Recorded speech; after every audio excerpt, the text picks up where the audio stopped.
जय महादेव जय माता तारा। अघोरी बनोगे तो नरक में जाओगे, बिल्कुल अघोरी बनोगे तो नरक में जाओगे, अघोरी बनोगे तो नरक में जाओगे। हाँ, बहुत प्यारा सवाल था। किसी ने पूछा था कि गुरुजी अघोरी अगर बनते हैं तो मैंने सुना है कि नरक में जाएंगे। बात तो आपकी सही है, अघोरी बनोगे तो नरक में जाओगे। पहले तो तुम्हें एक चीज समझनी पड़ेगी, जो तुम अघोरी की बात कर रहे हो ना कि अघोरी बनोगे तो नरक में जाओगे, तो पहले अपने दिमाग में से एक चीज बहुत क्लियर कह रहा हूं उसे निकाल दो, और जो मैं कह रहा हूं उसे बिठाओ। पहले तो अपने माइंड में ये बिठाओ कि अघोरी होता क्या है, अघोरी कैसे होते हैं, अघोरी करते क्या हैं, सही मायने में अघोरी वर्ड की डेफिनेशन क्या है, परिभाषा क्या है, वो समझो। अगर आप अघोरी शब्द की परिभाषा नहीं जानते, अघोरी को नहीं जानते, अघोरी क्या करते हैं ये नहीं जानते, अघोरी कैसे होते हैं ये नहीं जानते, तो दुनिया के बहुत से बेवकूफ़ और मूर्ख जो लोग हैं वो यही कहेंगे कि अघोरी बनोगे तो नरक में जाओगे। क्यों? और एक बात भी सही है, अघोरी बनोगे तो नरक में जाओगे। यह दो पहलू हैं, एक बात एक ही है लेकिन दो पहलू है। क्या? कि ये बात उन पर लागू होती है जिन्हें अघोरी बनने चले और नाम क्या आगे लिख दिया, अघोरी अघोरी अघोरी। जो आजकल चल रहा है, ट्रेंड चल रहा है मार्केट में, जिसको देखो वही अघोरी अघोरी अघोरी। अरे राम राम राम राम, पता ही नहीं है कि कौन अघोरी है और कौन अघोरी नहीं। बस काले पीले कपड़े पहन लिए, उल्टी सीधी मालाएं डाल ली, उल्टी सीधे तिलक लगा लिए, दो चार मंत्र इधर यूट्यूब से पकड़े, कोई कहीं इंस्टा से पकड़े, और कोई जो सोशल मीडिया के प्लेटफॉर्म है फेसबुक वगैरह वहाँ से पकड़े, और पकड़ के और आराम से बकलोली करी और सब बन गए हम अघोरी। पहले तो समझो कि अघोरी होता क्या है। हमारे भारत में कैटेगरियां हैं, लेकिन हम फैसला करने की बुद्धि किसी में नहीं है कि सही क्या है गलत क्या है, कौन है कौन नहीं। गांव में होते हैं ओझा, ओझा समझते हो ना, जो झाड़ फूक करते हैं, हाँ ओझा।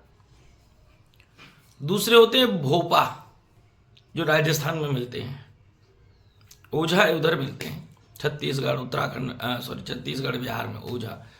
सोखा भी बोलते हैं कहीं। ओझा, भोपा, सोखा, ये तीन वो कैटेगरी है। नाम में अंतर है, बाकी होते एक ही है। जगह जगह का, क्योंकि भारत में अलग अलग स्टेट है, अलग अलग भाषा है, अलग अलग शब्द हैं। इन सब का काम ये होता है गांव के अंदर रहना, झाड़ फूक करना, झाड़े देना, बबूती देना, देवताओं को आना, ये होता है। ठीक है।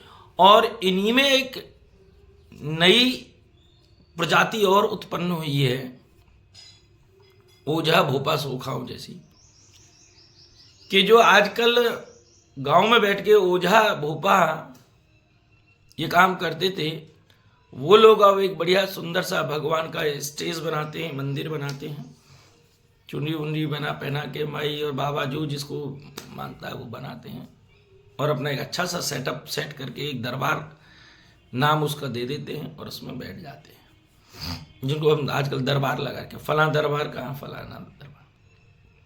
ये कौन? ये भी ओझा भोपार सोखा ही हैं एक तरह के। हाँ, जो ओझा क्या करता है, झाड़ा देता है, दरबार वाला क्या करता है, वही झाड़ा देता है। ओझा भोपा और सोखा क्या करते हैं, बबूती देते हैं, वही बबूती देते हैं, वही धागा देते हैं, वही धागा देते हैं, वो ताबीज देते हैं, वही ताबीज दे देते हैं। ओझा भोपा सोखा पूजा के बदले क्या लेते हैं, पूजा लेते हैं कि भाई कपड़ा दो, ये दो, वो दो, फलाना दो, ढेंकड़ा दो, पूछड़ा दो। यह नाम बदल दिया थोड़ा सा, चीज वही है। ओझा भोपा सोखा के पास जाते हैं तो कोई थैली में ले जाता है, या वैसे हाथ में जाके पूजा का सामान दिया जाता है। और यहाँ पे थोड़ा सा पढ़ा लिखा समय आ गया, मॉडर्न जमाना आ गया, तो थोड़ा उन्होंने बदल दिया, और यहाँ पे वो कढ़ाई में देते हैं और उसका नाम दे दिया कढ़ाई। ओझा भोपा सोखा और जो आजकल दरबार चल रहे हैं, वो ये चार अब एक नई कैटेगरी है। ओझा भोपा सोखा पुराने जमाने में चल रहे थे और दरबार नए जमाने में चल रहे, तो ये ओझा भोपा सोखा है। बात को समझ लीजिए, ठीक है। काम यही हो रहे हैं। अब दो शब्द और हैं अलग, चार तो ये हो गए। एक आ गया तांत्रिक। तांत्रिक यानी जो मंत्र विधा का उपयोग करता है, जिसे केवल और केवल काम से मतलब है। बहुत बारीकी से समझ, तांत्रिक जिसे केवल और केवल काम से मतलब है, अच्छे बुरे का कोई लेना देना नहीं, उसे कोई फर्क नहीं पड़ता कि इससे सामने वाले का अच्छा होगा या बुरा होगा, और ऐसी क्रिया करने से अच्छा होगा या बुरा होगा मेरे साथ, उससे भी उन्हें कोई मतलब नहीं। उनका काम है केवल काम करना और पैसे छापना। बहुत साफ। तो उसमें बुरा मानने वाली बात नहीं हो। किसी को अगर बुरा लगे तो भाई माफ करना, बाकी दो रोटी ज़्यादा खाना। लेकिन जो सत्य है वो तो सत्य है, और सत्य का छुप नहीं सकता। जब गहराई में अंदर जाकर के बैठ कर मौन होकर के सोचोगे तो तुम्हें समझ में आएगी कि क्या बात है। तो तांत्रिक को कोई मतलब नहीं। आप तांत्रिक क्या है, आप पहुंच गए तांत्रिक के पास, बाबा महाराज जी, गुरु जी, जो भी XYZ आपको संबोधन में शब्द का यूज करना है, उपयोग करना है, कि मेरे पति पत्नी के झगड़ा हो रहा है और आप ऐसा कर दीजिए। तो कहेंगे ठीक है, तलाक करना है तो तलाक करा देगा, और मिलाना है तो मिला देगा, काम कर देगा। ठीक है। बाबा मेरे को मारण कराना है, हाँ ले भाई हो जाएगा मारण। बाबा मेरे को किसी की बहन बेटी को भगाना है, वशीकरण करना था, हाँ ले भाई कर ले। बाबा किसी का उच्चाटन करना है, ले कर ले। विद्वेषण करना है, ले कर ले। उसे कोई मतलब नहीं। सामने वाले ने कहा कि मारण करना है तो कर दिया, उच्चाटन करना है तो कर दिया, विद्वेषण करना है तो कर दिया, सम्मोहन करना है तो कर दिया, आकर्षण तलाक कराना है करा दिया। उसे कोई लेना देना नहीं है।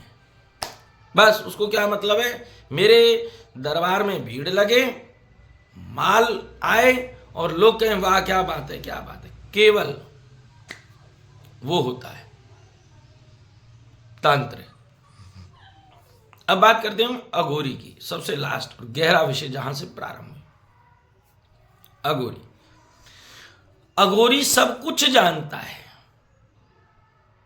वो इस दुनिया का हेड ऑफ द डिपार्टमेंट होता है। बहुत बारीकी से जानता है। ना ओझा इतना जानता है, ना भोपा, ना सोखा, ना दरबार चलाने वाले, ना तांत्रिक जितना अघोरी जानता है, बशर्ते वो प्योर अघोरी होना चाहिए। लेकिन अघोरी में क्या है, अघोरी में ये होता है कि आप उसके पास पहुंचे कि महाराज मुझे वशीकरण कराना है, तो पूछेगा पहले किसका।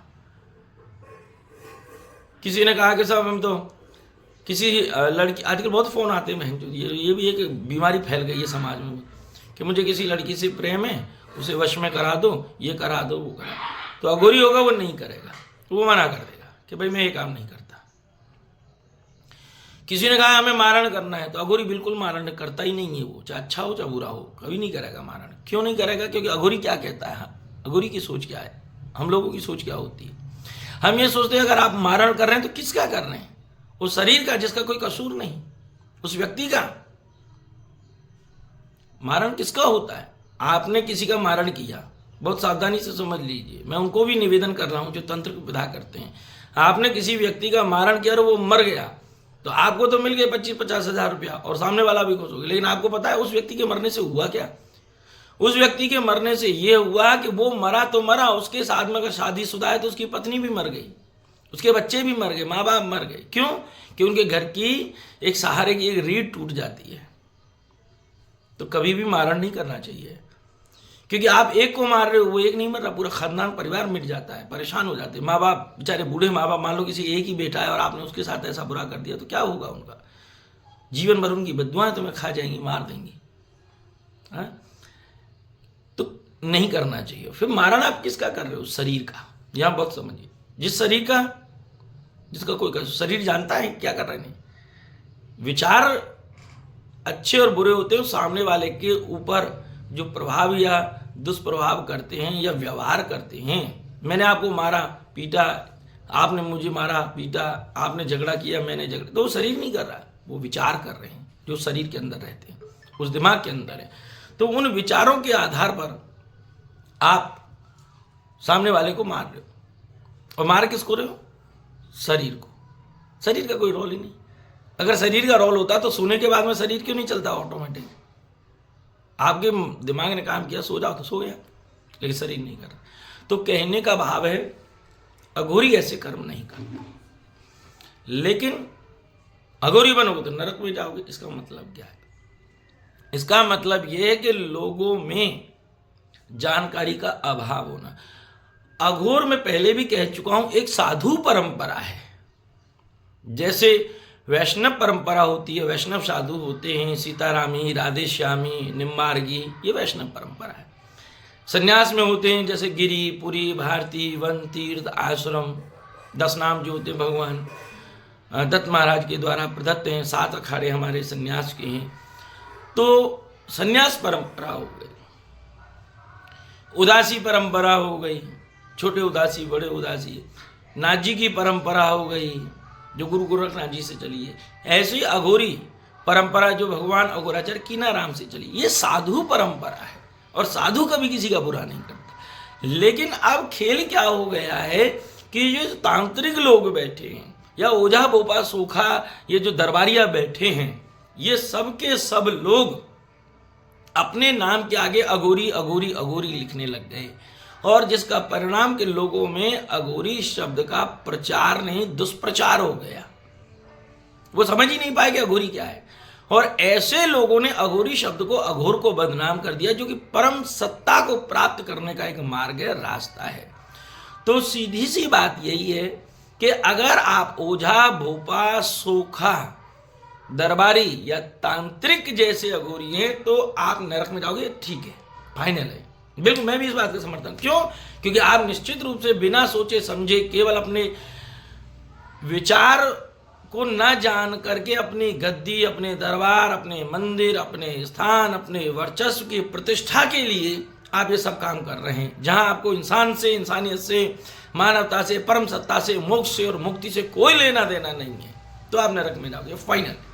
और अगर आप अघोर हैं तो आपको इनसे कोई लेना देना नहीं। आपके दरवाजे पे जो आ जाए उसका भला करो, नहीं तो कोई बात नहीं, तो वही अघोर होता है। और जो अघोर होता है वो कभी भी नरक में नहीं जाता। नरक में जाने वाले मैंने बता दिए कौन है, ठीक है।